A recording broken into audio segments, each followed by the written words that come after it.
Every single time you feel like doubting yourself, doubting your capabilities, you speak to that voice, you tell that voice, shut up. I literally tell it, shut up. I even practiced it this morning. When that voice starts telling you, oh, you can't do this, why do you think you can do this, what makes you think you're capable, you literally say, shut up. Shut up, I can do this. I believe in myself, and I believe that everything works out for my good. If you're struggling with self-doubt, I need you to know that it's something that is very present in most people. Some people just know how to go about it. They know how to tackle it so that it doesn't stop them from pursuing their goals. There is no single thing that you can just do immediately and self-doubt will leave. But there are different things you could practice, and with time you would stop experiencing self-doubt, or learn how to stop doubting yourself, and you would start doing the things that self-doubt is always stopping you from doing. One way to put an end to self-doubt is by taking action. I know this might sound cliche, or you might have heard it before, but you need to understand that you would keep doubting yourself if you never ever choose to take a step. Oh my God, what if it doesn't work out? Oh my God, I don't think I can make it work. Oh my God, this, oh my God, that. That is what happens when you refuse to take an action. Now, I know it requires confidence and boldness and braveness to take a bold step, but you need to understand that that feeling of braveness or confidence does not come while doing nothing. It comes after you've done that thing. So for you to overcome self-doubt, you need to actually take a step. You want to start a business and you're doubting, oh my God, I don't know how this would go. What if it doesn't work out? What if people judge me? The only way to overcome that feeling, that thought, that self-doubt is by actually starting that business. When you start that business, whatever experience you gain from it, if it turns out successfully, if it turns out not as you expected, you understand that you've done this thing, and if you want to go ahead with it, you know that you've learned something from it and it will give you the ability to try again. That is how you keep depreciating the level of self-doubt. The more actions you take, the less self-doubt you feel, because when you take these steps, you have this proof in your head that you did this, and if you try it again, you can do better. And just like that, it keeps going, and self-doubt keeps reducing. And one thing with taking actions or taking steps, you don't have to take a big step. You can start small. Take the littlest of steps in a particular goal you want to achieve, and that's how self-doubt reduces. Another thing is surrounding yourself with people that are positive, people that ginger you. If you surround yourself with people that are always speaking positively to you, you understand that there's actually a possibility of this thing working out. So if you surround yourself with people that are positive, it can actually help you overcome self-doubt. Shutting that voice up. This is my favorite part. This is like the highlight of the whole idea of overcoming self-doubt. Now, when you want to try something and you keep telling yourself that, oh, what if it doesn't work? Or am I really capable of this? Or, you know, those things that you usually hear, you know, that's a voice. That is actually a voice. The ability to shut that voice up is one of the most effective ways of overcoming self-doubt. Now, when you are about to try something and you start hearing that voice, oh, what if it doesn't work out? Am I really capable? You start hearing that voice that makes you doubt yourself. This is what you do. You open your mouth and shut the voice up. I practice this every single time. When I'm about to try something, or when I'm being very innovative and that feeling of self-doubt come and it's telling me, what makes you think you can pull this, or what makes you think someone has not done this before, what makes you think you are special, or you're capable of this, I literally open my mouth and say, shut up. Like, I'll tell myself, shut up. That self-doubt voice, shut up.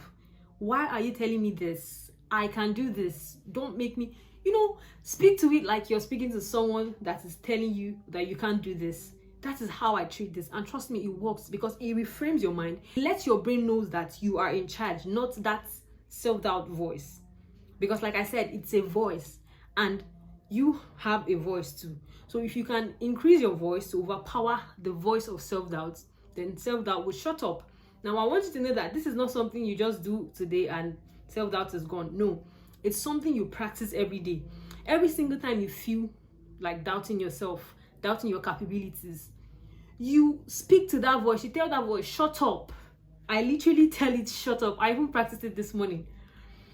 When that voice starts telling you, oh, you can't do this. Why do you think you can do this? What makes you think you're capable? You literally say, shut up. Shut up. I can do this because I believe in myself and I believe that everything works out for my good.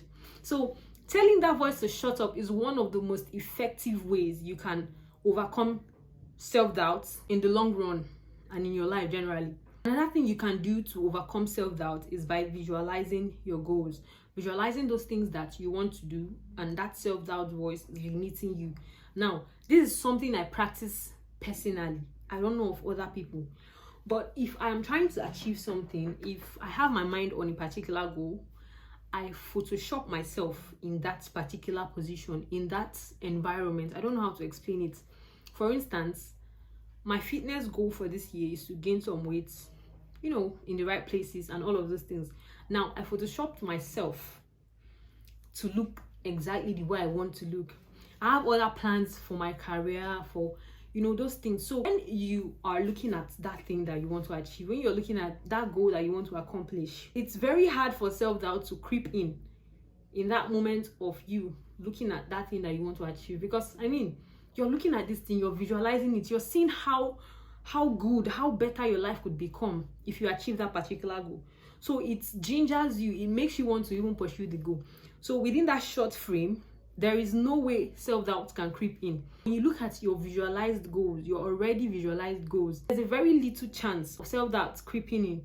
So that's one of the things I do to overcome self-doubt. If you cannot visualize these things using images or stuff like that, you can also journal. Journaling your thoughts help you select those positive thoughts from the negative ones, which are the self-doubt, because journaling basically is writing down your thoughts, right? Putting down what you're thinking. So if you're thinking, oh my god, I want to start this business and I want it to be this way, this is the things I want to do, you can't be thinking, I don't think I can do this, and you can't be writing that down. I mean, so journaling helps you filter those negative thoughts, and the positive ones will stay afloat, and you transfer them to writing them. And when you read these things again, it reinforces your brain to understand that these are your goals and these are what you want to pursue, and there's no room for self-doubt. So you pursue that thing and you achieve it, right?